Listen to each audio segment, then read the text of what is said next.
Hello and welcome again to Clean Nuts. Now this is a bit of a deviation from my usual type of video, but I was doing it anyway, so I thought, well, it'd be fun to video. So this is a Fiat 500 with a wiper blade that is disintegrated, and this video is about helping someone who hasn't done this before learn how to change the wiper blade. And it starts with buying the right blade. So that is a Bosch H840 rear blade. Your local auto store will help you choose the right one for your car. This is a 13 plate 1.2 lounge.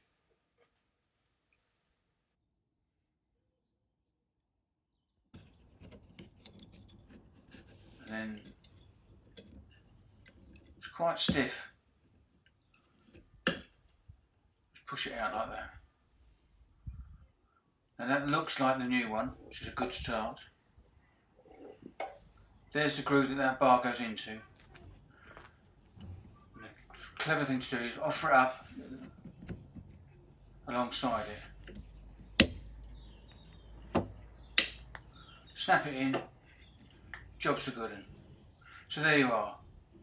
Good luck doing yours.